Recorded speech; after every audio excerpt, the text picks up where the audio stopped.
आज युबिनकाको एउटा लेकमा आएको छौँ हामी होइन म गाडी त्यहाँ पार्क गरेँ। कस्तो रहेछ त्यो लेक, यहाँ बोट के अरे चढ्न पाउँदो रहेछ कि यहाँ यस्तो उस रहेछ, भ्यू टावर रहेछ। यहाँ खतरा रहेछ, यता जान नपाउने रहेछ, उताबाट रहेछ, त्यहाँबाट त्यहाँ बन्द रहेछ नि त, त्यहाँबाट लागिन्छ हामी। यस्तो राम्रो ठाउँ रहेछ। अब यहाँबाट माथि चढेर हेरिन्छ मजासित। ड्युबिन आइसकेपछि एउटा के अरे सम्झना त लिएर जानु पऱ्यो नि त।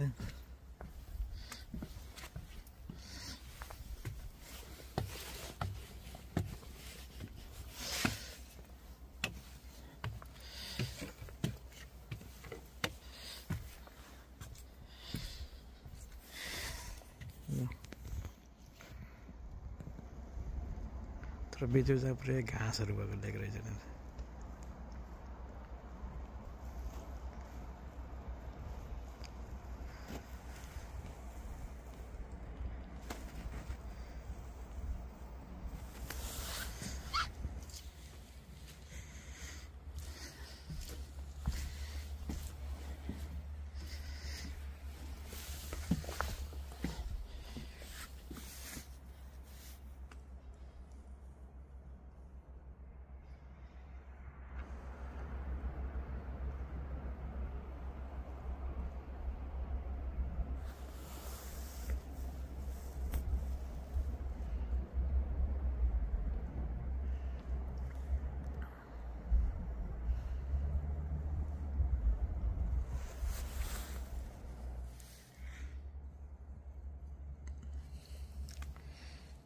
मेरो गाडी त्यहाँ छ।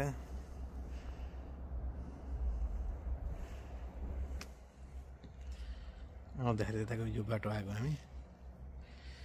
सही रहेछ ठाउँ त, भ्यू टावर चाहिँ वहाँ फेट के अरे पूर्वमा जस्तै खाले।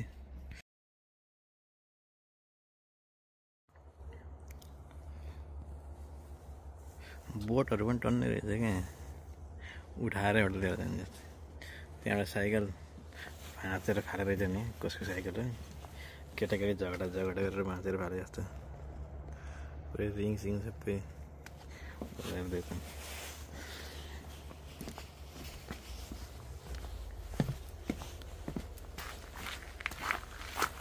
यस्तो रहेछ।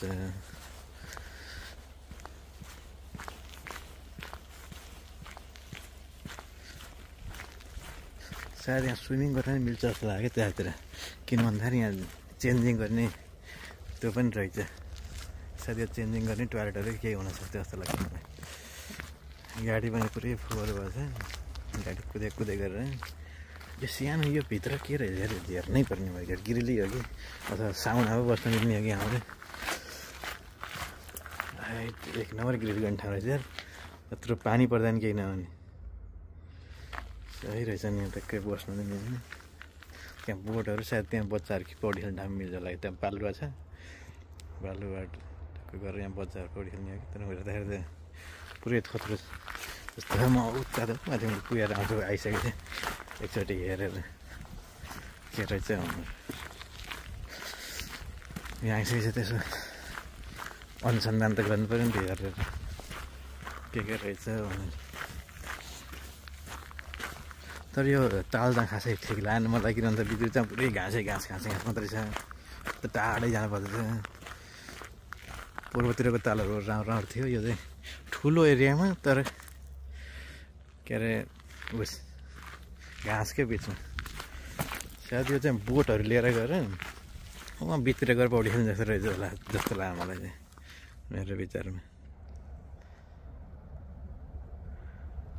के हो त्यो घाँस, जहाँसुकै घाँस मात्रै छ यस्तै, खासै मजा नै आयो। सायद बोटहरू राख्ने ठाउँ रहेछ त्यहाँ, घर बोट राख्ने घर। अब चाहिँ फर्किनु पऱ्यो। अब अर्को एउटा ताल छ बिचमा, त्यो तालमा गएर म फेरि भिडियो बनाउँछु। अहिलेको लागि यति नै, धन्यवाद भाइ।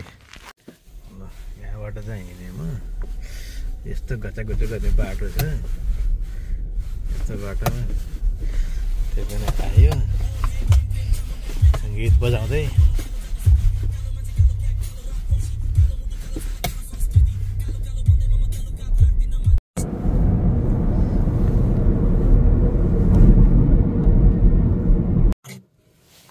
हामी आइपुग्यौँ।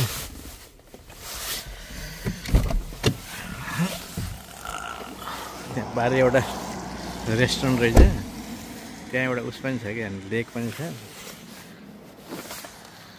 एकचोटि त्यतातिर लाग्न पऱ्यो के रहेछ त हेर्नलाई। गाडी त हिँडेको हिँडै छैन र त्यतिर।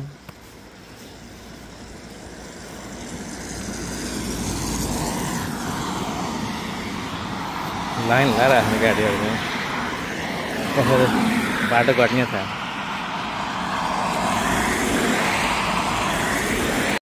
हाइवेको रोडको छेउमा त्यहाँ मेरो गाडी छ, पार्किङ जस्तो ठाउँ रहेछ। यहाँ आएको बत्ती बलिरहेको थियो। यहाँ एउटा ड्रिङ्क पनि किनेँ मैले। अब यहाँ तलतिर चाहिँ लेक जस्तो रहेछ, यसो राम्रै ठाउँ होला त्यहाँ बस्ने बस्ने पिङसिङ सबै रहेछ। खुच्चेर लिएर आयो भने यहाँ खेलाउनु मिल्ने रहेछ। यहाँ त स्विमिङ पनि गर्ने ठाउँ रहेछ नि त। टक्क पिङ खेल्दै यहाँ कित्लीहरू पनि राखेको रहेछ। सायद त्यो माथिको रेस्टुरेन्टमा खाना अर्डर गरेर यहाँ आएर बसेर खाना मिल्छ होला जस्तो लाग्यो मलाई त्यो माथिबाट। यो चाहिँ यहाँ यस्तो रहेछ। यहाँमा भाँच्चला जस्तो थिएन क्या दामी लेक। कुहिरो लाग्यो यार लेकमा त। त्यताबाट कुहिरोहरू सुरु हुनु लाग्यो रहेछ। दामी रहेछ। घाम लागेको बेला भए मजा आउँथ्यो, जाडो भयो भने रमाइलो रहेछ। बोटहरू पनि लिएर जान मिल्छ कि, बोट चक्कर लिएर गएर रमाइलो गर्ने ठाउँ रहेछ। तर यो उयो कालो देखेर त डर लाग्ने। दिउँसोमा चाहिँ मजा आउँथ्यो। यहाँबाट डाइभ हानेर समरमा चाहिँ यहीँ आउनु पर्ला जस्तो पौडी खेल्न जाने। बच्चाहरू पनि खेल्ने। तर यहाँ चाहिँ घचाक गरेर त्यस्तो डर लाग्ने थियो। ल ठिक छ, पुरै चुरोट खाएर यस्तो गरेर खानु। यस्तो जाडोमा ड्रिङ्क खाँदै गाडी चलाउँदै लाग्न पर्यो घरतिर। के गर्ने अब यस्तै छ जिन्दगी। यहाँ गाडी पनि आयो छेउमा।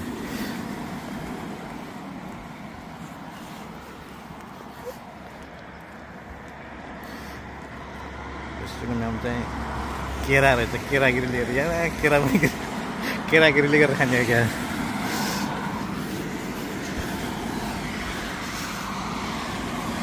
यहाँबाट हाइवे पास गर्नु पऱ्यो होइन हाँसालाई। अब गाडी नै गाडी आयो, कसरी यताबाट नआयो उताबाट आउँछ, उताबाट नआयो यताबाट आउँछ। के गर्ने।